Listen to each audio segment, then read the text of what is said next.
네, 방금 주임 신부님께 소개받은 김범종 안토니오 신부고요. 인천교구 소속입니다. 아까 말씀해 주신 대로 우리 신학생들과 함께 학교에서 살아가고 있습니다. 지난 이제 공부를 마치고 이제 올해 1월에 이제 인사이동을 받아서 신학교 영성 지도를 하라고 처음에 이제 말씀을 해주셨을 때 가장 떠올랐던 분이 바로 주임 신부님이신 안규도 신부님이셨습니다. 왜냐하면 제가 군대 막 제대하고 질풍노도의 시기일 때 이제 저희 영성지도를 그때 도맡아 주시면서 정말 아들처럼 저희를 영성지도 해주셨던 기억이 납니다. 특히 이제 볼을 이렇게 착착착 해주시면서 이렇게 처음에는 좀 당황스러웠지만 이것이 애정의 표현이구나라는 것을 크게 느끼면서 그렇게 정말 아들처럼 저희를 지도해 주셨던 신부님이 떠올라서 반에 반만이라도 해봐야겠다라고 다짐을 했지만 아직 뭐 경험이 저는 햇병아리라 부족하기 때문에 그냥 여러 가지로 애를 쓰고 있는 그런 중입니다. 그리고 특별히 또 우리 청라 성당에는 신학생들이 굉장히 많은 것 같아요. 이번에 보니까 또 방학한 우리 두 분 학사님, 그리고 군복무 중인 학사님, 그리고 이번에 합격 발표하신 분까지 해서 4명이면 사실 저희 신학교 최다 인원입니다. 네, 거의 10%라고 해도 과언이 아니죠. 네. 네. 네. 근데 이게 이제 우리 신학생분들께서 이렇게 뭐 잘생기고 멋지고 하시기도 하지만 무엇보다도 우리 또 신부님의 관심과 또 우리 신자분들의 기도가 아니라면 사실은 어떻게 신학교에 입학하고 또 저 또한 어떻게 사제가 되고 이렇게 살아갈 수 있겠습니까? 그래서 항상 우리 신학생들을 위해서 또 부제님들 위해서 기도해 주셔서 너무나 감사를 드린다는 말씀을 또 드리고 싶습니다. 네, 신부님께서 저를 이렇게 초대해 주셔서 무슨 이야기를 대림시기에 할 수 있을까라고 생각을 해보다가 기도라는 주제로 좀 이야기를 해보려고 해요. 그래서 이미 오셨죠. 주님은 2000여 년 전에 이미 아기의 모습으로, 인간의 모습으로 세상에 오신 예수님, 오신 주님을 우리가 이제 성탄절을 기다리면서 희망하고 있고요. 하지만 다시 오신다고 약속을 해주셨죠. 그래서 주님께서 두 번째 오시는, 다시 오시는, 흔히 재림이라고 표현하는 그 세상이 완성되는 때인데, 그 다시 오실 주님을 기다리면서 그분과 인격적으로 나누는 대화가 바로 교회에서는 기도라고 이야기합니다. 그러니까 기도하면은 물론 그것도 기도입니다. 시간을 따로 떼어서 무슨 어디 절간같이 산 깊은 데 가가지고 세상과 연락을 다 끊어버리고 집중하는 것도 기도라고 할 수 있지만 교회에서 말하는 기도는 그렇게 어렵고 추상적인 것만이 아니라 인간으로 오셨잖아요, 예수님께서. 그래서 높으신 초월적인 하느님께서 우리랑 만나기 위해 인간이 되어서 오셨으니 그분과 인격적으로 1대1 나와 예수님의 대화가 바로 교회에서 이야기하는 기도라고 볼 수 있겠습니다. 그래서 그 기도에 대해서 우리가 어떻게 하느님과 잘 대화하면서 이 은총의 대림 시기를 보낼 수 있을지 한번 나누어 보고자 합니다.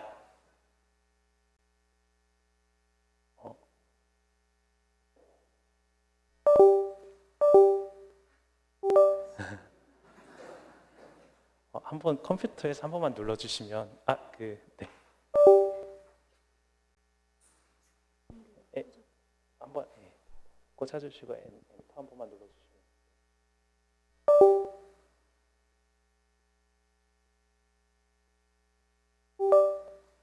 갑니다. 네, 네.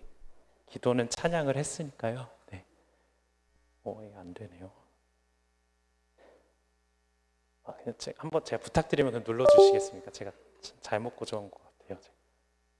이거 제가 고장난 걸 가져온 모양입니다. 네, 그냥 한번 제가 눌러주시면 감사하겠습니다. 네.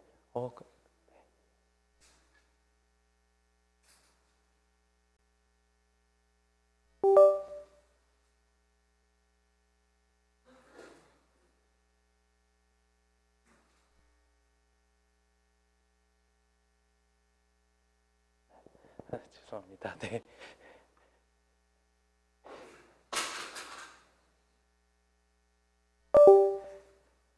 제가 초짜 티를 내고 있습니다. 제가 그래서 이게 안 되네요. 또 얘가 긴장을 저처럼 했는가 봅니다. 어쨌든 뭐 그래서 기도에 대해서 다시 말씀을 드리자면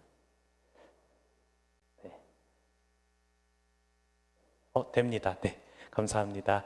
그럼 우리 다시 한번 이런 떨리는 저를 또 성령께서 도와주시고자 한번 기도를 함께 그럼 바치고 하면 좋겠습니다.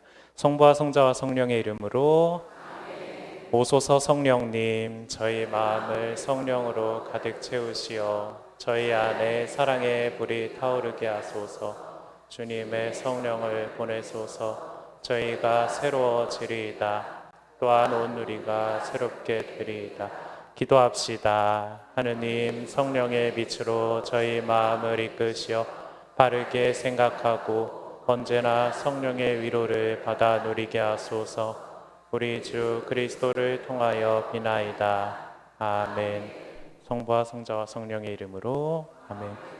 이 기도는 제가 뭐 만들거나 한 기도가 아니라 우리 가톨릭 기도서에 보시면 일을 시작하는 기도라고 해서 이렇게 성령께 항상 청원을 하게 되어 있어요. 그래서 우리가 매사에 모든 일을 할 때, 그리고 당연히 기도할 때도, 왜냐하면 하느님과 나의 인격적인 대화라고는 했지만 우리는 이 세상에 너무나 많은 것들 때문에 정신을 빼앗겨 있거나 집중하기 어려울 때 사실은 성령 하느님께서 우리를 한순간이라도 도와주시지 않으면 우리는 1초도 기도할 수 없는 사람들이죠. 그렇기 때문에 언제나 매사에 있어서 우리는 성령께 청원하는 것이 기도의 가장 첫 시작이 될 것입니다. 그래서 시작하기 전에 한번 좀 상상을 해보면 좋을 것 같아요. 여러분들께서 사랑하는 사람을 초대할 때, 그러니까 나랑 함께 해줄래라고 이렇게 초대하는 말을 건넬 때 어떤 마음이 드시는지 한번 떠올려 보시면 좋을 것 같아요. 뭐 지금의 아주 너무너무 사랑하고 없어서는 안 될 배우자분일 수도 있고, 뭐 가족일 수도 있고, 뭐 여러 가지 사람들이 자녀일 수도 있고, 뭐 친구일 수도 있고, 그 사람을 초대할 때 나는 어떠한 마음으로 정성을 다해서 굉장히 신중하겠죠. 어떻게 말하지? 아니면 언제 어떻게 초대하지? 무엇을 해주지? 하면서 굉장히 설레는 마음으로 아마 그 초대를 하고자 말을 준비할 것입니다. 그리고 그 사람이 그 초대에 응답해서 이제 나에게 온다고 한다면 나는 무엇을 준비해야 할까 하는 것도 한번 상상해 보시면 좋을 것 같아요. 우리 신학생분들한테는 이런 예를 들고는 합니다. 내일 주교님이 여러분의 침실에 방문하신다 이러면 여러분들은 무엇을 하겠습니까? 그러면 바로 청소해야죠. 당연히 청소하고 뭐 책 같은 것도 좀 그럴싸한 책으로 바꿔놓기도 하고 뭐 여러 가지 우리 해야 할 겁니다. 만약에 여러분들도 사랑하는 사람을 맞아들인다고 한다면 우리가 무엇을 준비해야 할지, 특히 오셨고 다시 오실 내가 사랑하는, 나를 사랑하시는 주님을 내 안에 모시고자 한다면 내 영혼은 어떠한 상태여야 하는지 우리가 한번 생각해 보면서 오늘 이야기를 나누어 보고자 합니다. 뭐 간략하게 이미 알고 계시겠지만 그냥 복습하는 차원에서 대림 시기에 대해 조금 이야기를 나누어 보겠습니다. 교회에서 말하는 대림 시기는 예수 그리스도의 탄생을 기념하는 성탄, 12월 25일이죠. 성탄을 준비하는 기간입니다. 그리고 아까 말씀드린 다시 오실, 재림하셔서 세상을 완성시키러 오실 예수님을 간절히 희망하며 기다리는 시기가 바로 대림 시기가 됩니다. 그래서 간절하고 감미로운 희망의 시기가 된다라는 것이죠. 그래서 교회에서 여러분들 고해 성사 보십시오, 기도하십시오, 단식 참여하십시오.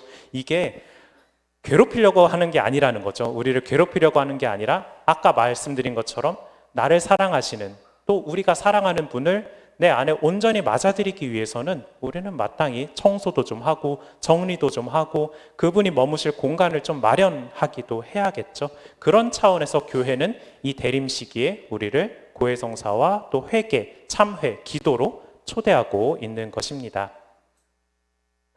그래서 아까 말씀드린 이미와 아직이라는 어떤 약간 신학적인 용어로 우리에게 설명을 해줍니다.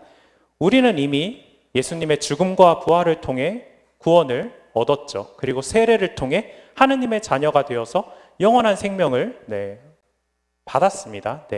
하지만 우리의 이 세상엔 아직도 죄도 많고 악도 많고 우리의 부족함도 있고 또 우리가 이미 세례를 통해 또 견진을 통해 성령을 가득히 받고 성령의 은사도 가지고 있지만 그것을 온전히 쓰지 못하고 혹은 나의 나약함 때문에 유혹이나 죄에 떨어지기도 합니다. 아직은 완성되지 않았다라는 것이죠. 그래서 이 아직 완성되지 않은 우리의 어떤 상태를 진정으로 완성시켜 주시고 이 세상에 이미 와 있는 하느님의 나라를 완성시켜 주시는 때가 바로 예수님께서 다시 오시는 재림의 때라는 것입니다. 그래서 마지막 날 예수님께서는 구세주요 심판자로서 우리에게 오신다는 것입니다. 그래서 코린토 1서에서 바오로 사도는 이렇게 우리에게 이야기해 주죠. 우리가 지금은 거울에 비친 것처럼 어렴풋하게 보지만 그때에는 얼굴과 얼굴을 마주보게 될 것입니다 라고 우리에게 희망의 메시지를 줍니다. 근데 바오로 사도의 말이 희망의 메시지가 되느냐 아니면 심판의 메시지가 되느냐는 이제 우리의 몫에 달려 있어요.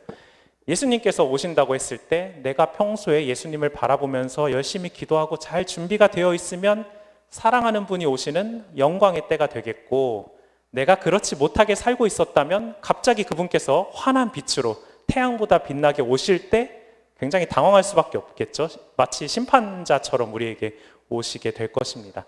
그래서 교회는 우리에게 대림시기 동안 성사와 기도를 강조하는 것이죠. 그래서 대림시기에 우리를 회개로 초대합니다. 그래서 한자어로는 이제 갑자기 생각이 안 나네요. 고칠 회 아마 그렇게 되는 걸로 알고 있는데 이제 라틴어로 하면은 콤베르시오라고 해서 전환하다라는 의미가 돼요. 그러니까 내가 하느님을 신경 쓰지 않고 이렇게 내 멋대로 걷다가 내가 잘못 걷고 있었구나라고 방향을 돌려서 하느님을 바라보는 것이 바로 회개의 여정이 된다라는 것입니다. 그래서 내 삶을 정비하고 예수님을 향하여 내가 내 멋대로 걷고 있던 삶을 예수님을 다시 바라보는 그런 회개의 여정이 바로 대림시기의 영성이 되겠다라고 이해하시면 좋겠습니다. 그래서 교회 성사와 기도를 반복해서 강조를 하게 되는 것이지요. 그렇다면 기도에 대해서 그 교회가 이 대림시기 동안 기도하십시오라고 우리를 초대하는데 기도란 무엇인지 아주 간략하게 좀 이야기를 해보겠습니다. 사실 기도라는 것을 단 한마디로 정의하는 것은 굉장히 어렵습니다. 근데 이제 가톨릭 교회 교리서나 여러 성인들의 가르침에 따르면 살아계시는 참 하느님과 맺는 생생하고 인격적인 관계라고 기도를 설명해 줍니다. 그래서 기도는 신앙의 힘으로 자신을 넘어서는 행위입니다. 왜냐하면 우리는 피조물이잖아요. 내가 아무리 잘나고 내가 아무리 대단하고 내가 많은 업적을 이루어도 나는 피조물입니다. 창조주께서 피조물이 되셔서 이 피조물과 대화를 하고자 이렇게 오신 거예요.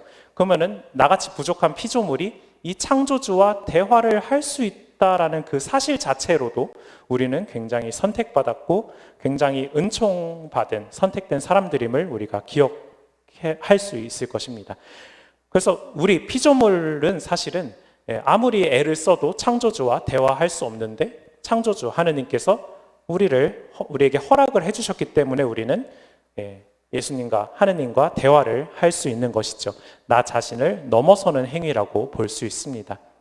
그리고 나의 정신을 하느님께 들어 올리는 행위도 됩니다. 예를 들어 예수님께서 자신의 고향에 가셨을 때 기적을 행하실 수 없었습니다. 왜냐하면 이 사람들이 쟤는 누구의 아들 아니야?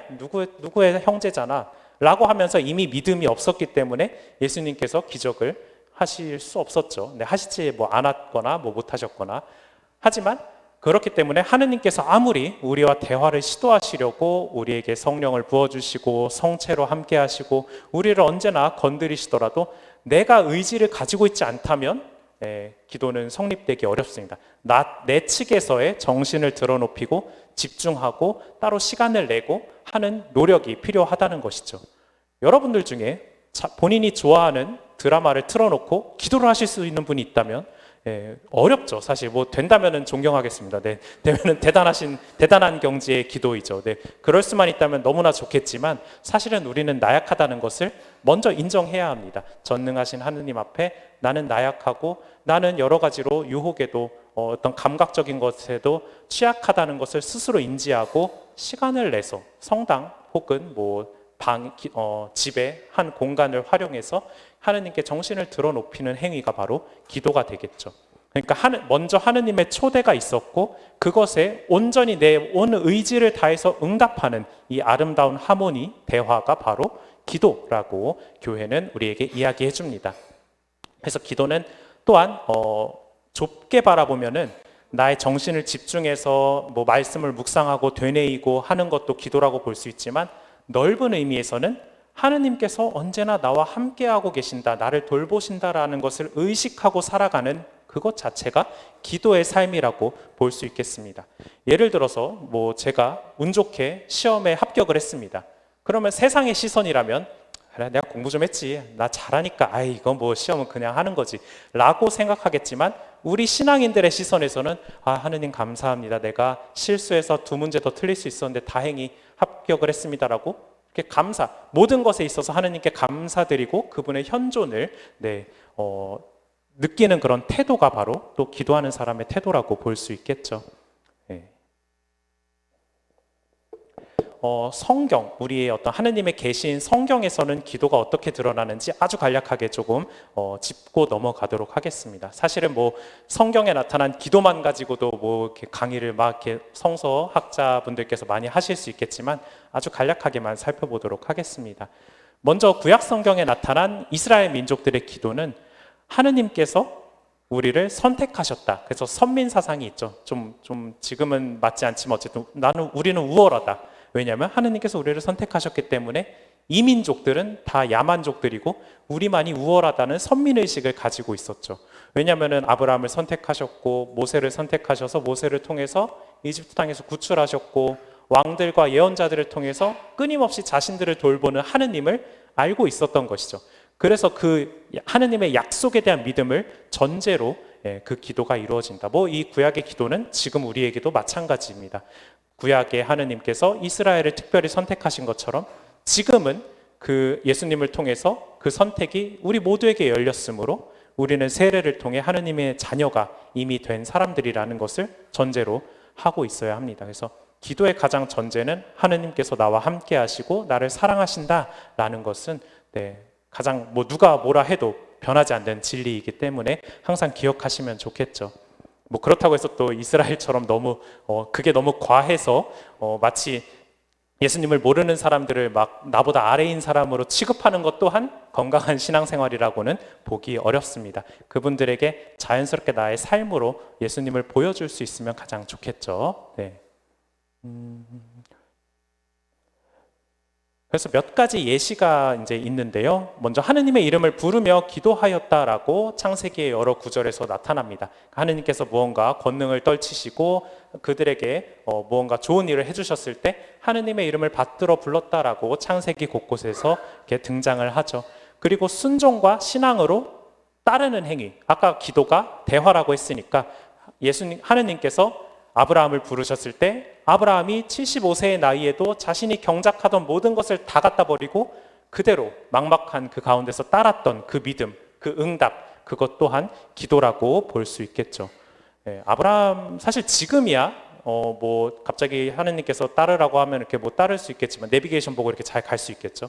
하지만 당시에는 내비게이션도 없고 길에서 들짐승을 만나 죽을 수도 있고 농경사회였기 때문에 진짜 자신이 가진 모든 재산을 다 내팽개치고 약속의 땅, 근데 지금이야 우리가 하느님께서 약속의 땅이라고 하니까 당연히 가야지라고 생각하겠지만 당시 아브라함의 입장에서 상상해보면 그리 쉽지 않았을 것 같아요. 하지만 아브라함은 하느님에 대한 믿음을 통해서 그렇게 따랐고 신앙의 성조가 된 거죠. 그리고 때로는 감히 하느님께 질문이나 요청 혹은 설득을 하기도 합니다. 예를 들어 소돔과 고모라를 멸망시키려고 하실 때 아브라함이 10명의 의인이라도 5명이라도 이렇게 계속 대화잖아요. 그런 것도 어떤 구약의 하나의 기도의 형태라고 볼 수 있겠죠. 그리고 모세에게 이렇게 줄 때도 모세를 부르실 때도 모세는 자신이 부족하다는 것을 끊임없이 이야기했고, 또 광야에서도 저들을 이집트에서 탈출시켜서 저들을 사막에서 벌하시렵니까? 라고 하느님께 청하자 하느님께서 마음을 거두셔서 구리뱀을 보여주시고 그들을 구하셨다는 이야기. 어쨌든 이런 대화의 형태가 이미 구약 성경에도 잘 나타나고 있습니다. 욥은 아주 대표적이죠. 이유도 없이 욥 입장에서는 갑자기 고통을 겪게 되고 그의 친구들은 너가 무슨 잘못을 했겠지, 너가 뭘 했을 거다라고 의미 없는 위로들을 내뱉지만 결국 욥은 하느님의 전능하심을 체험하고 그 안에서 자신이 하느님께 순종함으로써 더 큰 복을 받게 되었다는 욥의 이야기를 통해서 우리가 참된 기도의 자세 또한 우리가 알아볼 수 있습니다. 그리고 예수님께서는 기도의 전형이시죠. 근데 예수님께서 당시 관습에 따라서 회당에 자주 가셨다고 해요. 회당에서 두루마리를 펴시고 처음 공생활 시작하신 것도 회당에 가서 이사야서를 펴시고 시작하시고 매번 관습처럼 기도하는 삶을 사셨다. 사실상 예수님의 삶과 기도는 뗄래야 뗄 수 없는 관계였다라고 보시면 좋겠습니다. 왜냐하면 성부, 성자, 성령께서는 하나이셨기 때문에 언제나 아버지와 대화하고 아버지로부터 힘을 얻고 또 성령으로부터 힘을 얻는 것이 바로 우리의 모범이신 예수님의 삶이었다라고 볼 수 있겠습니다. 그래서 복음에 보면은 정말 시도 때도 없이 기도하십니다. 새벽같이 제자들 자고 있을 때 가서 기도하시고 또 아침 저녁으로 계속 병자들 고치시면서도 기도하시고 또 밤에도 혼자 가셔서 기도하시고 계속 끊임없이 아버지와 대화를 시도하는 우리 예수님의 모습, 모범을 우리가 볼 수 있겠습니다. 그래서 언제나 당신의 기도를 들어주신다는 절대적인 신뢰와 확신을 예수님께서는 항상 지니고 계셨다. 그것이 우리의 기도에도 전제 조건이 되어야 한다라는 것입니다. 근데 이제 여기서 우리가 중요한 것은 기도를 청하는 하느님이 마치 자판기는 아니다라는 것을 우리는 항상 잊지 말아야 합니다. 예수님께서도 그러셨죠. 이 잔을 치워달라고 하지만 제 뜻이 아니라 아버지의 뜻대로 해달라고 결국은 기도를 하십니다. 당시 그 겟세마니의 기도를 우리가 조금 묵상을 해본다면 얼마나 예수님께서 괴로웠을지 우리가 감히 짐작할 수도 없습니다. 정말 조금 있으면 죽어야 하는 나의 운명인데 3번을 반복해서 기도했음에도 평소엔 그렇게 아버지께서 응답을 해주시는데 아버지의 응답을 들을 수가 없죠. 거의 절망적인, 그 어느 인간도 죽음을 좋아하지는 않을 것입니다. 예수님도 분명히 인간이셨기 때문에 끊임없이 기도하셨죠. 하지만 그런 아버지의 침묵 속에서도 이게 아버지의 뜻이라는 것을 확신하시고 아버지의 뜻대로 해달라는 것이 바로 우리 측에서도 기도의 어떤 자세가 될 수 있습니다. 처음엔 내가 원하는 것을 얼마든지 청할 수 있습니다. 이렇게 해주십시오. 이렇게 되면 더 좋겠습니다. 그런데 그것이 3번, 4번 꾸준히 기도했음에도 이루어지지 않는다면 한번 돌아볼 필요도 있다는 거죠. 내가 올바른 것을 청하고 있는가? 혹은 이것이 정말 하느님의 뜻인가? 왜냐하면 아까도 말했지만 대화라고 했잖아요. 독백이 아닙니다. 나만 말하면 독백이에요. 여러분들도 친구들 중에 자기 말만 하는 친구는 좀 별로지 않나요? 잘 안 만나게 됩니다. 네, 물론 우리의 하느님께서는 그러실 리 없습니다만 너무 독백만 하면 피곤하시지 않을까요? 그래서 때로는 우리도 하느님의 이야기를 좀 침묵 안에서 경청하고자 하는 노력도 반드시 필요하다라는 것입니다. 우리에게 의지가 있듯이 하느님께도 하느님 마음이죠. 사실 은총을 주시고 안 주시고는 전적으로 하느님 마음이기 때문에 우리는 인내로서 기다리는 태도가 조금 필요할 것입니다. 그리고 기도는 겸손하게 드려야 합니다. 저도 사실 사제로서 공동체를 대표해서 자유기도를 갑자기 시키라고 하면 굉장히 당황스럽기도 합니다. 그래서 막 신학생 때는 이거 성경 구절이라도 몇 개 막 갖고 있어야 되나 막 이런 생각을 하기도 했었는데 사실은 그렇게 중요하지 않죠. 그리고 공동체를 대신해서 이렇게 자유기도를 할 때 그 기도의 내용이 100년 만년 남아있는 것도 아니고요, 사실은. 그래서 남의 시선에 신경 쓰기보다는 정말 나와 하느님의 1대1의 관계이기 때문에 있는 그대로 솔직하게 정말 소박하게 과시와 외적 형식을 가질 필요도 없이 전적으로 도움을 인식하는 자세로 기도를 바칠 수 있어야 한다라는 것입니다. 특별히 이제 내가 성체 앞에서 혹은 조용한 공간에서 하느님과 1대1로 기도를 드릴 때 사실은 모든 것을 알고 계신 하느님께 우리가 굳이 숨기거나 할 필요는 없다라는 것이죠. 있는 그대로 나를 개방하고 있는 그대로 나의 부족함을 드러내 보일 때 진정으로 그 안에 하느님께서 활동하실 자리가 서서히 생길 수 있다는 것을 우리는 또한 잊지 말아야 하겠습니다. 그래서 바리사이와 세리의 비유가 아주 잘 드러나죠. 잘 아시는 비유일 겁니다. 회당에서 바리사이가 꼿꼿이 서가지고 저를 이렇게 잘 지킬 수 있게 해주셔서 감사합니다. 제가 죄인들과 같지 않고 저기 있는 세리 같지 않아서 감사드립니다. 이런 기도를 하죠. 하지만 세리는 저 같은 죄인에게 자비를 베풀어 달라고 고개도 들지 못하고 기도합니다. 결국 예수님께서는 의롭게 된 사람은 이 세리라고 말씀하시는 거죠. 근데 당시 이제 시대 배경을 조금 살펴보면 바리사이는 이제 저희 성직자나 뭐 이런 이제 고위 어떤 율법을 해석하는 그런 사람들이었죠. 세리는 말 그대로 우리 이제 당시에 이스라엘이 로마의 치하에 있었어요. 우리가 마치 일제 치하에 있었던 것처럼. 그러니까 일제에서 그 식민지, 자기도 식민지 사람이면서 식민지 사람을 대상으로 착취하던 사람, 세금을 걷어서 그것을 자기 주머니에 넣기도 하고 그걸 또 로마에 갖다 바치기도 하고 이런 사람이니까 당연히 이스라엘 사람들은 아유 저 죄인, 저 앞잡이 취급을 받았겠죠. 하지만 하느님 앞에서도 이 세리는 자신의 부족함을 알고 뭐 세리도 사실 그러고 싶어서 그랬겠습니까? 어쨌든 그 하느님 앞에 나서서 저 같은 죄인에게 제발 자비를 한 번만 베풀어 달라고 간청하는 그 모습이 오히려 예수님께서 보시기엔 의롭게 되었다. 아무리 사회적으로 인정받고 고위 성직자라고 해서 그렇게 교만한 태도의 기도는 하느님께서 기쁘게 들으시지 않는다는 것을 예수님께서 확인시켜 주시는 것이죠. 또한 전례기도 또한 굉장히 중요합니다. 아까도 예수님께서 관습에 따라서 회당에 자주 가셨던 것처럼 나의 개인 기도도 좋지만 우리 전례기도가 나의 개인 기도보다 더 우선된다는 것을 항상 기억해야 합니다. 그래서 예를 들어서 여기서 10분 뒤에 미사가 거행될 예정인데 나는 개인적으로 성체 앞에 서서 예수님과 만나야겠다. 물론 좋습니다. 근데 더 좋은 것은 미사 전례에 참석하시고 영성체를 직접 받아 모시고 영하시고 그 뒤에 성체조배를 하셔도 더 유익하다라는 것을 좀 말씀을 드리고 싶어요. 왜냐하면 전례는 교회의 모든 활동이 지향하는 정점이며 거기서 교회의 모든 힘이 흘러나오는 원천이기 때문입니다. 내가 아무리 묵상 기도를 1시간, 2시간씩 한다고 해도 그것은 결국 이 미사 때 예수님을 잘 모시기 위한 준비라는 것이죠. 거기서 모든 힘이 흘러나온다는 것을 잊지 않고 항상 미사와 또 이 성당에서 이루어지는 공동체 전례에 조금 우선적으로 우리가 참석하는 태도는 우리의 영성 생활에도 큰 도움을 줄 것입니다. 특히 미사 안에서 예수님의 죽음과 부활이 매번 반복되죠. 단순히 2000년 전의 그 날을 기억하고 기념하는 수준이 아닙니다.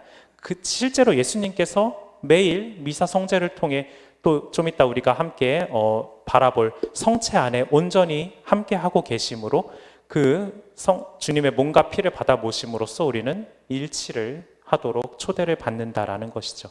그래서 이 전례, 특히 미사 성제, 성체 성사를 중심으로 이제 우리의 개인 기도가 이어지면 좋겠다라는 말씀을 또 드리고 싶어요.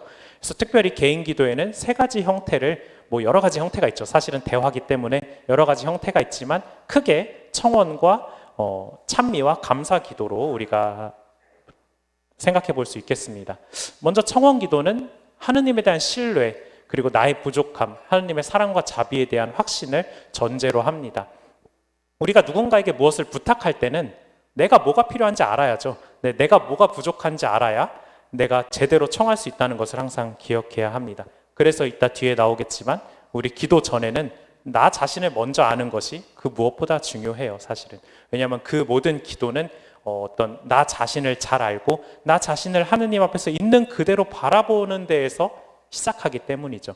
나 자신의 문제점, 나 자신의 약점을 보기 싫다고 잠깐 치워봐, 나는 하느님을 찬미해야겠어 할 수는 있지만 기도가 진행될수록 어려움을 겪게 될 수밖에 없다는 것이죠. 먼저 나 자신을 바라보고 내가 무엇이 부족하고 무엇이 필요한지를 정확히 알아야 하느님께 제대로 청할 수 있다라는 것입니다.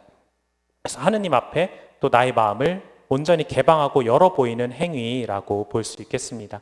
그래서 기도의 응답에 기한이나 조건을 두어서도 안 됩니다. 뭐 예를 들어서 로또 1등이 되면 제가 10분의 1을 바치겠으니 되게 해주세요. 물론 기도죠. 대화니까 기도기는 한데 올바른 청원 기도라고 보기에는 조금 그렇게 되면 감사하면 됩니다만 그래도 우리 조금 더 하느님께 정중하게 제대로 기도할 수 있으면 좋겠죠. 그래서 감히 창조주이신 하느님께서 우리와 대화를 시도해 주신 것만으로도 감사할 일인데 그분께 거래를 한다? 이거는 조금 곤란한 태도라고 우리가 볼 수 있겠죠. 물론 예수님께서 우리를 친구로 부르셨고 하느님의 자녀로 부르셨지만 그래도 하느님을 경외할 줄도 우리가 조금 알아야 하겠죠. 그리고 그 수용 여부 역시 하느님께 맡겨야 한다는 것입니다. 그래서 제가 좋아하는 비유 중 하나가 뭐 예를 들어 이제 끓는 냄비가 막 있습니다. 그럼 아기는 이 수증기가 신기하니까 만지고 싶어서 이렇게 막 갈 겁니다. 근데 그거를 부모가 보고 있을 수가 있나요? 네, 어느 누구도 가만히 두지 않을 겁니다. 당연히 애를 잡아다가 뒤로 끌어다 놓겠죠. 그럼 애 입장에서는 거의 다 왔다고 생각했는데 갑자기 내가 원하던 게 사라졌어요. 막 울고불고 아빠는 나를 버렸어, 나를 싫어하나 봐, 난리를 치겠죠. 마치 우리도 무언가를 청할 때 이런 아기의 상태는 아닐까 우리가 한번 생각해 보아야 한다는 것입니다. 우리가 진짜로 올바른 것을 청하는지. 왜냐하면 우리의 시선은 유한하고 한계가 있기 때문에 내가 보기엔 좋아 보이는 건데 저 전능하신 하느님께서 보시기에는 이거 안 되겠는데 하고 뭔가 섭리를 이루실 수도 있다는 것이죠. 그래서 나의 기도가 당장 이루어지지 않는다고 해서 낙담하기보다는 인내로서 열매를 맺으라는 예수님의 말씀을 항상 기억해야 합니다. 그래서 겸손하게 인내하며 꾸준히 청하는 것이 중요하다. 정말 꾸준히 청했는데도 이루어지지 않는다면 나 자신을 한번 돌아보고 이게 진짜 나에게 이득이 되는 건가? 이것이 하느님의 뜻인가? 라고 자기 자신을 끊임없이 성찰하는 태도가 필요하다라는 것입니다. 그래서 진정한 청원 기도는 나의 뜻을 하느님께 아까 겟세마니의 예수님처럼 나의 뜻을 하느님 아버지의 뜻에 맞추는 것이죠. 뭐 예를 들어 뭐 연애를 제대로 해본 적은 없지만 연애할 때 대상이 저는 고기를 너무 좋아하는데 저의 만약에 여자친구가 채식주의자라면 저는 고기를 먹을 수 없죠. 채식을 해야겠죠. 어떻게든 사랑하는 사람에게 맞추려고 우리는 노력을 합니다. 뭐 자녀에게도 그럴 것이고 배우자분에게도 그러시겠죠. 마땅히 우리는 하느님께도 그렇게 해야 한다는 것입니다. 청원 기도를 하면서 하느님을 내 쪽으로 자꾸 끌어당기려고 하는 것도 교만의 일종일 수 있다라는 것을 기억해야 합니다. 우리가 하느님의 뜻에 나를 맞추도록 노력하는 것이 기도라는 것이죠. 그리고 찬미의 기도는 뭐 예를 들어 날씨가 좋을 때 이 날씨를 주신 하느님을 찬미할 수도 있고 뭐 프란치스코 성인처럼 형님인 태양과 누님인 달과 하면서 이 피조물을 통해 또 하느님의 어미하심을 찬미할 수도 있습니다. 그리고 시편 기도를 통해 우리는 또 하느님을 찬미하죠. 네. 그래서 찬미하는 것, 하느님 어미하시고 전능하시고 무한하신 하느님을 찬미하는 것은 기도의 고유한 본질이 될 것입니다. 그래서 이 찬미 기도는 이 세상의 것들에서 작은 것에서부터 하느님을 찾아갈 수 있도록 우리를 도와줍니다. 아까 말씀드린 것처럼 그냥 날씨가 좋으면 일반 사람들은 날씨 좋네, 고기압의 영향으로 뭐 북쪽에서 바람이 내려왔나 보다 이렇게 생각할 수도 있지만 우리는 조금 더 하느님께서 우리에게 오늘 좋은 날씨를 피정을 하기 위해서 따뜻한 날씨를 허락해 주셨구나 라고 하느님 찬미 받으소서라고 기도할 수 있으면 우리가 그야말로 하느님의 현존과 언제나 함께하는 삶이 될 것입니다. 그리고 이것은 당연하게 우리를 겸손으로 이끌어주죠.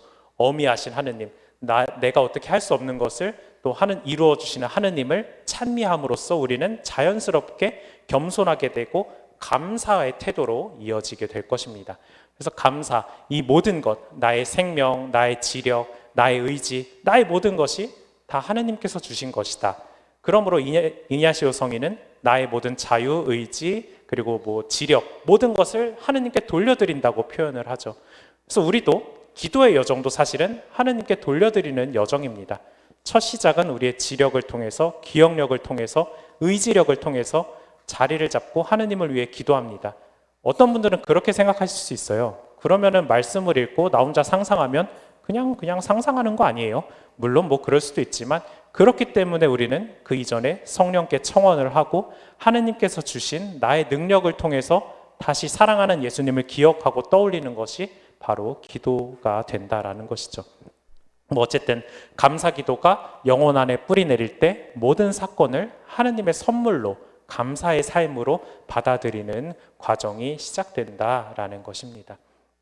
제가 신학생 때 이제 호스피스 병원에서 이제 짧게 좀 이렇게 실습을 할 기회가 있었어요. 근데 물론 뭐 저는 아무런 의료 전문 지식이 없기 때문에 그냥 청소하고 복도 쓸고 닦고 이런 거 역할을 했었는데, 근데 환자분들하고 이제 가끔 묵주기도도 같이 하고 하면서 느꼈던 게 몇몇 분들은 굉장히 이제 죽음을 앞두고 원망하시는 태도도 보였지만 또 생각보다 많은 분들은 또 제가 보기에 너무 힘든 상황인데도 또 감사하는 모습을 또 이렇게 놀랍게도 저도 바라보게 되었습니다. 그래서 그분들을 굉장히 존경하기도 하면서 했었던 기억이 납니다. 이처럼 우리가 평소에 하느님을 찬미하고 감사하는 태도로 살다 보면은 우리의 삶의 형태도 물론 때때로 시련도 올 것이고 고통도 올 것이고 어려움도 찾아오겠지만 그런 상황에서도 항상 하느님의 현존을 놓지 않고 살아갈 수 있는 큰 힘이 되어줄 것입니다. 그리고 사실 청원도 하고 찬미도 하고 감사도 드리지만 기도 자체가 대화, 인격적인 만남이라는 것을 우리는 항상 기억해야 합니다. 그래서 기도할 때 목적을 가지고 기도하는 것은 좋습니다. 뭐 예를 들면 하느님을 더 깊게 만나고 싶습니다. 예수님을 더 알고 싶습니다. 물론 그런 목적을 가지고 기도하는 것도 좋지만 그냥 있는 그대로 주님 앞에 왔습니다 라고 하면서 있는 그대로 기도하는 것 자체도 너무나 훌륭한 기도가 된다라는 것이죠. 요한 비안네 성인께서 본당에 이렇게 가셨을 때 시골 농부가 항상 몇 시간씩 성당에 그냥 앉아 있는 거예요. 그러니까 비안네 성인은 너무 신기하니까 당시 뭐 글도 잘 모르실 것 같은 분이 그러고 계시니까 너무 신기해서 무슨 기도를 그렇게 하십니까? 라고 물어보니 뭐가 그렇게 필요하냐? 그냥 나는 저 감실에 계신 예수님과 눈을 맞추고 있을 뿐입니다. 라고 하는 것이 진정한 이따가 말씀드릴 관상기도의 단계죠. 하느님을 있는 그대로 바라보는 그 단계의 기도. 정말 우리도 사실은 청원도 하고 감사도 드리고 여러 가지 기도도 있지만 기도 자체가 하느님을 만나는 행위라는 것을 항상 우리가 모든 것 아래 깔고 있어야 되겠죠. 기도를 위해서 몇 가지 조건이 물론 필요합니다. 왜냐하면 하느님께서는 무한하게 우리를 기다려 주시지만 내가 부족하기 때문에 내 측에서 어느 정도 조건을 조금 마련을 할 필요가 있죠. 그러니까 조건이란 게 뭐 이렇게 서류 뭐 조건 이런 게 아니라 내 측에서 어느 정도 노력이 필요하다는 겁니다. 왜냐하면 대화의 시작은 듣는 것이죠. 아까도 말씀드렸지만 내 말만 계속하는 것은 기도라고 보기 어렵습니다. 이거 해주세요, 저거 해주세요, 난 이런 거 걱정이 있어요, 내가 아는 누구 자매님이 또 아파요, 고쳐주세요. 물론 좋은 기도입니다. 하지만 때로는 좀 그 기도를 드린 뒤에 침묵을 가지고 내 안에 내면에 들리는 뭐 성경 구절이라든지 뭐 느낌이라든지 감정이라든지 이런 것들을 통해서 말씀하시는 하느님께 조금 하느님도 말할 시간을 좀 주면 좋죠. 그래서 침묵, 하느님의 언어는 보통 침묵이라고 이야기합니다. 그래서 침묵 가운데에서 듣는 것이 선행되어야 한다. 침묵이 조금 어렵다 하시면 우리에게는 하느님 말씀이 이미 주어져 있죠. 성경입니다. 성경을 자주 읽으심으로써 우리는 또 하느님의 말씀을 들을 수 있게 됩니다. 그리고 하느님께서 우리를 언제나 사랑하신다는 자각, 그리고 그분과의 일치하고자 하는 사랑, 그리고 마음의 준비, 의지, 태도가 필요한데 크게 네 가지로 내적인 집중과 신뢰, 유순함, 인내를 말씀드리고 싶습니다. 내적 집중은 뭐 다 아시는 거죠. 아까 말씀드린 것처럼 내가 좋아하는 예능 프로그램, 드라마를 켜놓고 기도할 수 없습니다. 조용한 곳을 찾아가야 하고, 왜냐하면 예수님께서도 외딴 곳으로 새벽에 가셨어요. 가장 고요한 시간을 택한 것이죠. 사람들이 찾지 않는. 그래서 우리 역시도 내적으로 집중하기 위한 의지적인 노력이 필요하다라는 것입니다. 그래서 정신을 내면으로 이끌어 집중함으로써 내적 평화를 증진시키는 행위다. 여기서 조금 또 말씀을 드리고 싶은 게, 신부님 그럼 요가나 이런 것 불교에서도 내적 평화를 추구합니다. 이것도 기도입니까? 물론 네, 좋습니다. 기도에 그 불교나 요가의 어떤 명상 이런 것들은 말 그대로 이너피스, 내적 평화, 그리고 비어있는 상태를 유지하기 위해 노력합니다. 하지만 우리 그리스도교의 묵상은 이것이 목적이 아니죠. 이것은 준비입니다. 이렇게 내 안을 조금 평화롭게 준비한 후에 우리는 하느님을 떠올리고 예수님을 떠올리면서, 우리의 목적은 아까도 말했지만 예수님과의 대화가 목적이에요. 내가 혼자 평온하니까 평화롭다, 끝. 이것은 그런 어떤 세상에 있는 요가와 어떤 불교의 어떤 명상과 크게 다르지 않다는 거죠. 하지만 우리는 이렇게 나를 기도를 준비하는 거죠. 일종의 한 10분에서 15분 정도 그렇게 내적으로 좀 심호흡도 하고, 왜냐면 밖에서 바쁘게 살다 왔잖아요.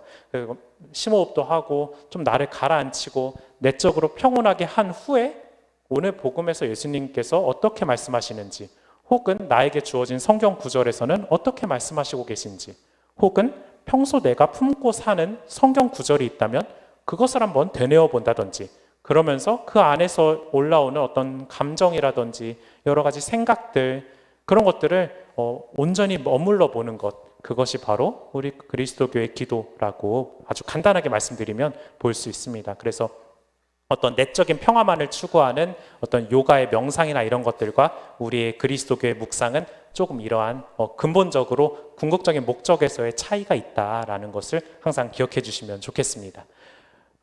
그리고 외적인 침묵과 내적인 침묵도 중요하다. 그러니까 말을 하지 않는다고 해서 침묵이라고 보긴 어렵죠.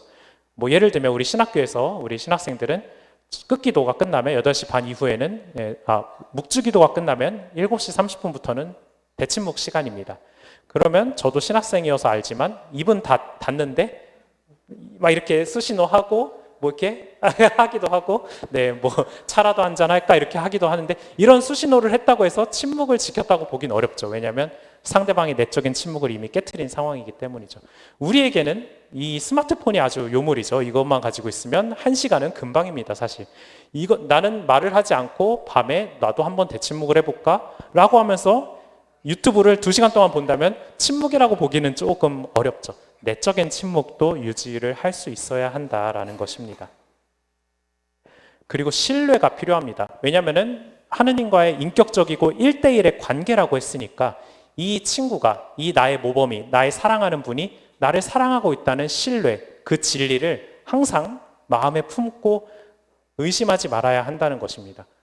물론 어려울 때, 힘들 때 나를 버렸는가, 마치 예수님께서 겟세마니에서 그러셨듯이 아버지가 나를 버렸는가, 이런 생각이 유혹처럼 찾아올 수도 있지만 이 신뢰를 항상 끊임없이 가지고 있어야 합니다. 그리고 이 신뢰의 믿음은 사실 은총의 영역이기 때문에 끊임없이 우리가 또 청해야 합니다. 저에게 더 큰 믿음을 달라고, 더 예수님을 사랑할 수 있게 해달라고, 신뢰할 수 있게 해달라고 끊임없이 청해야 합니다.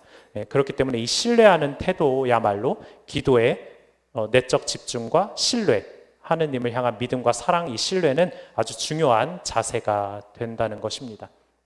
그리고 온전히 그 마음을 열 수 있어야 하겠죠. 왜냐하면 하느님께서는 우리를 꼭두각시 인형으로 창조하지 않으셨습니다.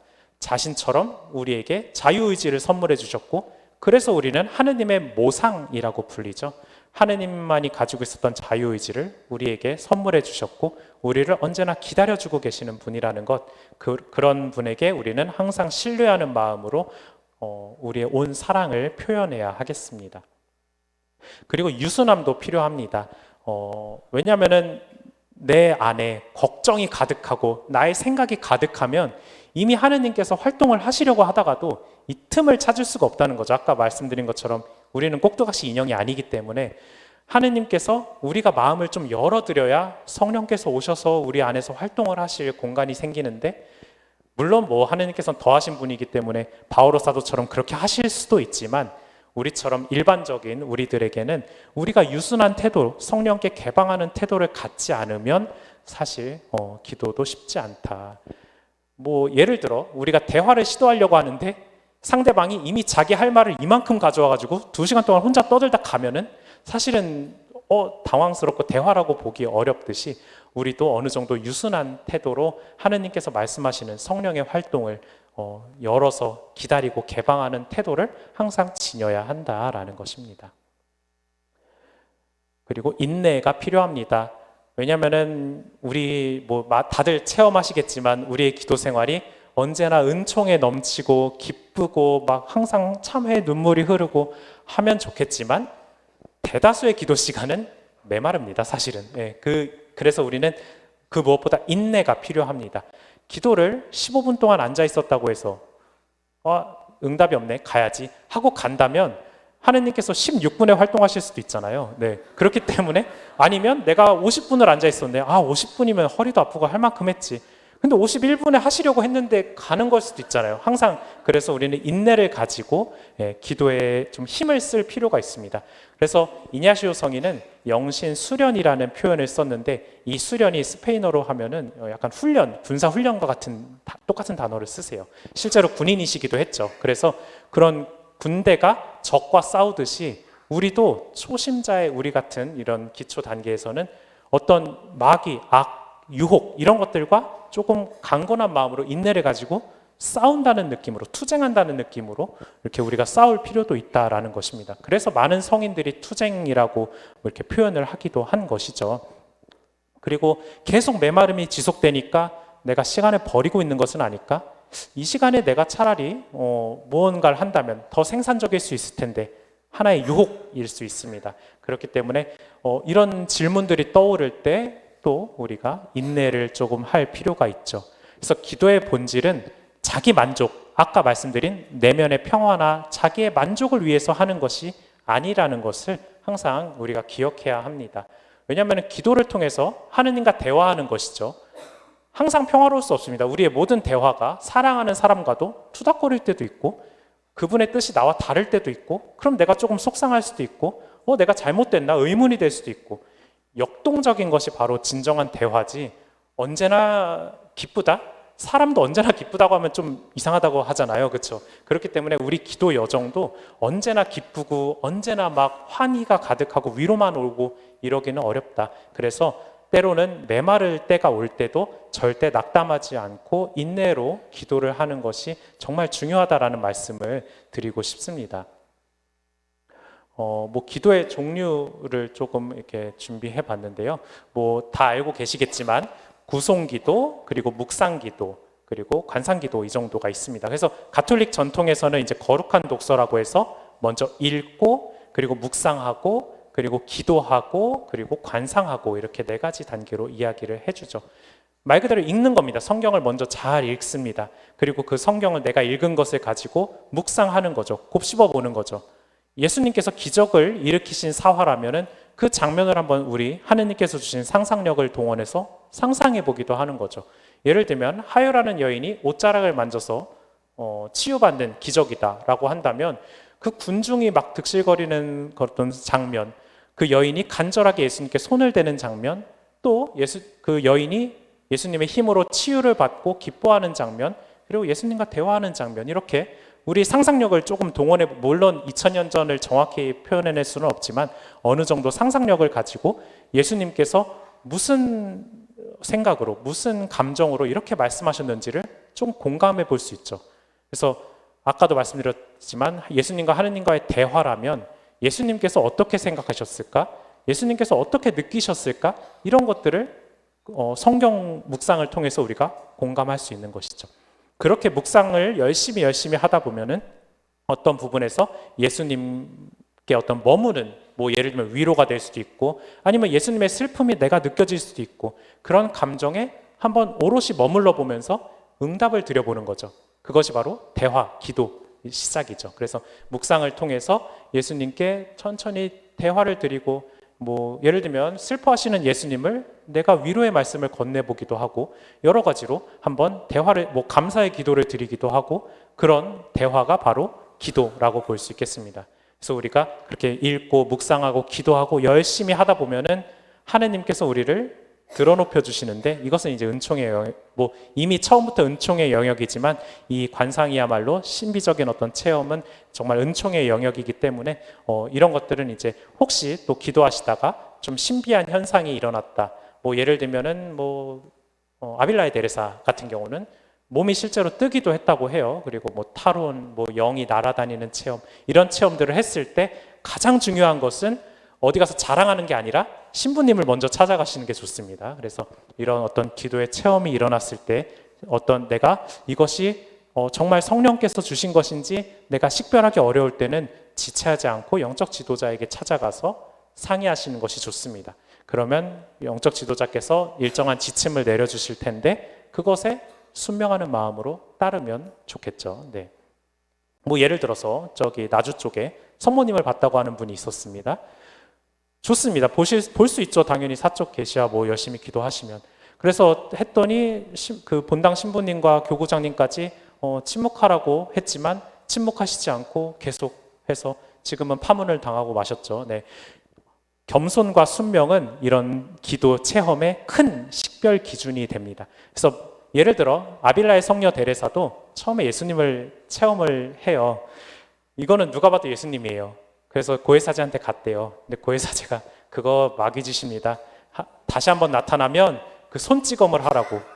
너무 마음이 아프셨대요.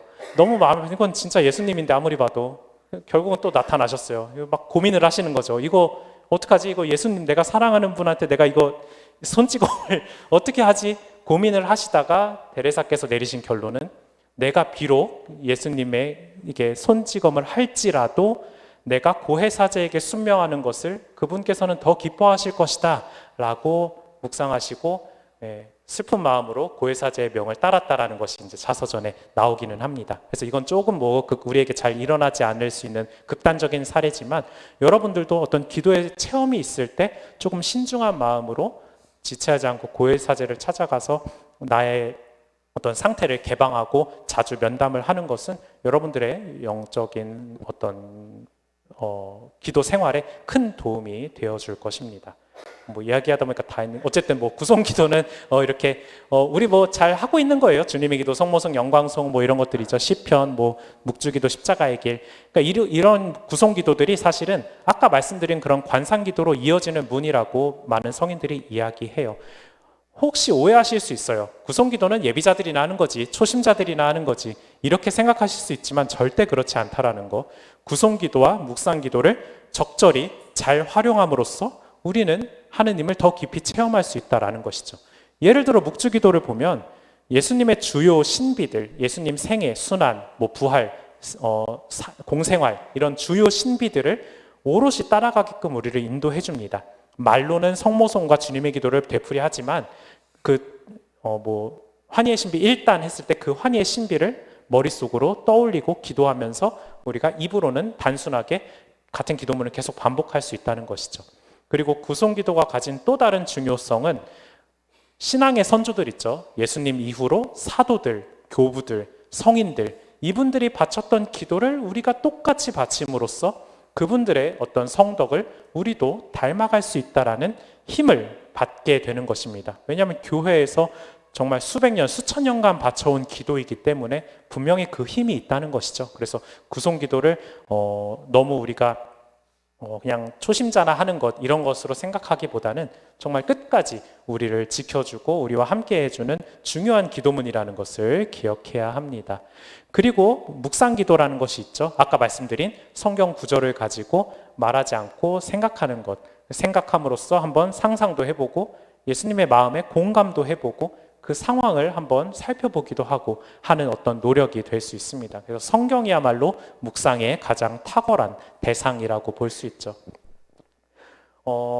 저도 이제 보좌신부로 1년간 지내면서 이제 큰 유혹 중 하나가 이 묵상 기도를 할 때 목적을 가지고 들어가는 거예요. 강론 써야 되는데 하면서 오늘 강론 뭐 하지? 하면서 그렇게 기도를 하면은 아무래도 묵상이 많이 메마른 체험을 많이 하게 됐었던 제 개인적인 체험도 있습니다.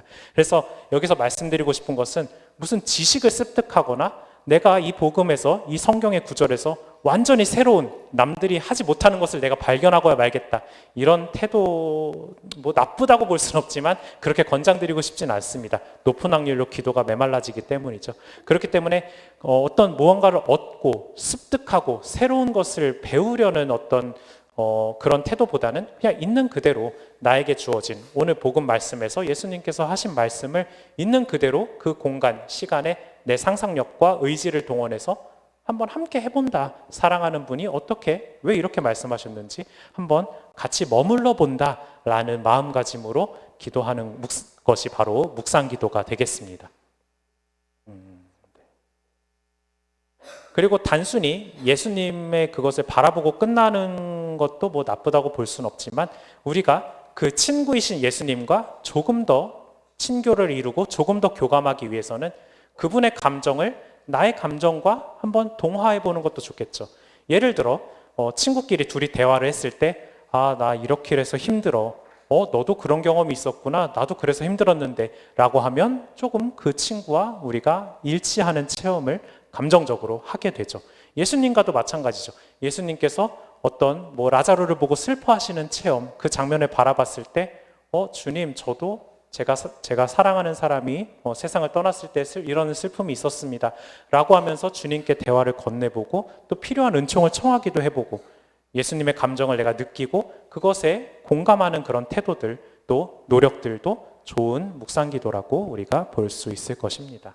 그리고 거기서 좋은 결심이나 감사가 올라오면 있는 그대로 봉헌하시면 됩니다. 하느님 감사합니다.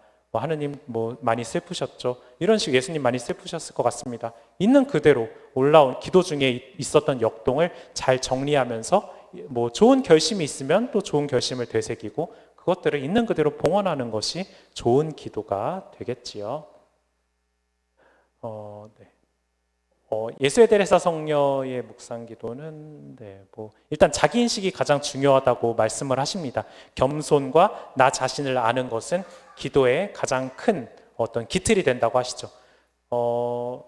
영혼의 성이라는 저서가 있습니다. 그래서 7개의 궁방으로 표현을 하시는데 이제 간략하게 말씀드리면 7번째 가장 안에 있는 궁방에 예수님께서 머무신다고 하는 것이죠. 기도를 통해 우리는 일치로 나아가는데 그 예수님과 지상에서 일치하는 영적인 혼인의 체험을 한 순간에도 끊임없이 겸손을 말씀하십니다. 왜냐하면 내가 이 지상에서 아무리 예수님과 일치를 했다고 해도 한순간 겸손을 잃어버리고 교만하게 되면 바로 나는 다시 이전의 상태로, 죄인의 상태로 떨어지게 되리라는 어떤 사랑스러운 두려움이 있는 거죠. 그러니까 우리가 처음에는 신앙생활을 처음에 할 때는 이것도 지키래, 저것도 지키래, 판공 안 보면 냉담자가 된대, 이런 두려움 때문에 우리가 신앙생활을 하다가 이 하느님과의 관계가 깊어질수록 이 사랑하는 분을 잃어버리고 싶지 않은 거죠. 내가 죄짓고 내가 유혹에 빠졌을 때 나를 사랑하시는, 내가 사랑하는 이분과 예전처럼 예전처럼 일치하지 못할까 봐 두려워지는 상태가 되는 거죠. 그렇기 때문에 끊임없이 겸손은 정말 우리 기도 여정에서 중요하다라는 것을 매우 강조하십니다. 그리고 참된 겸손은 자기를 비하하는 게 아닙니다.